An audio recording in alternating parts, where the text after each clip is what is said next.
এখন বলুন আপনাদের গেটের ভাড়া কত? 1 লক্ষ টাকা। ছি ছি, এটা আপনি কি করলেন? সরি সরি সরি, আসলে 1 লক্ষ টাকার কথা শুনে হঠাৎ করে আমার গ্যাস্ট্রিকটা বেড়ে গেল। 1 লক্ষ টাকার কথা শুনে আপনার হাওয়া টাইট হয়ে গেল? তো হবে না, 1 লক্ষ টাকা কি হাতের মোয়া নাকি যে চাইলে আমার পেয়ে গেলাম? আমাদের গোনা তো সস্তা না। 1 লক্ষ টাকা দেওয়ার ক্ষমতা যদি নাই থাকে তাহলে যেই পথ দিয়ে এসেছেন সেই পথ দিয়ে বাসায় ফিরে যান। আরে ভাই, আপনি তো রাগ করছেন কেন? মাত্র 1 লক্ষ টাকাই তো, এর এমন কি? হ্যাঁ বেন সাহেব, আপনি 1 মিনিট ওয়েট করেন, আপনার টাকা আমি এখনই দিচ্ছি। এই নেন বেন সাহেব, আপনার 1 লক্ষ টাকা। এবার তো ভিতরে যেতে দিবেন না? কেচিটা দে তো। এই নেন, ফিতাটা কেটে ভিতরে আসেন। আরে ছাড়েন।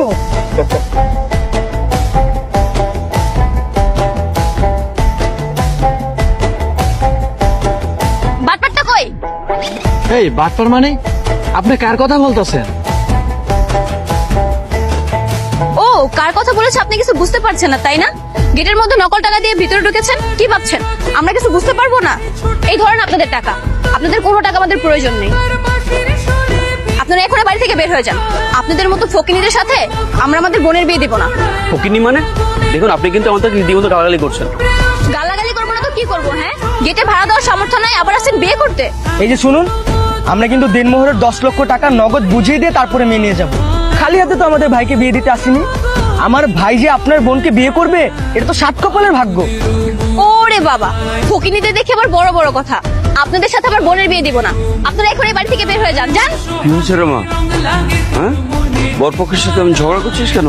ঝগড়া করবো না তো কি করবো? ওরা গেটের মধ্যে নকল টাকা দিয়ে ভিতরে ঢুকেছে। চাচা, ওদের সাথে দীপ্তির বিয়ে দিব না। আপনি ওদেরকে চলে যেতে বলেন। চিচি মা, এসব কি বলছিস? বাবা, তোমরা কিছু মনে করো না, ও ছোট মেয়ে তো। ঠিক আছে ঠিক আছে, ভালো করে বুঝিয়ে দিবেন কার সাথে কিভাবে কথা বলতে হয়। তোমাদের সাথে তোমাদের বাটপার বন্ধুটাকে একবার পাই। বাঁচলাম। এই, এখানে কি দাঁড়িয়ে দাঁড়িয়ে মেয়ে দেখাচ্ছে? মেয়ে দেখতে আসছো তুমি এখানে?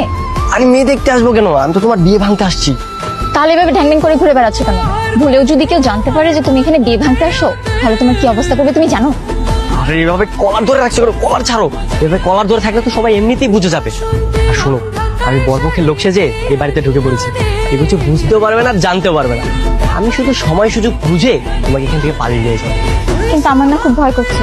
কিসের ভয়? তুমি যদি কোনো রকম ভুল করে বসো, তাহলে বিয়ে বাড়িতে বিরাট একটা ঝামেলা বেঁধে যাবে।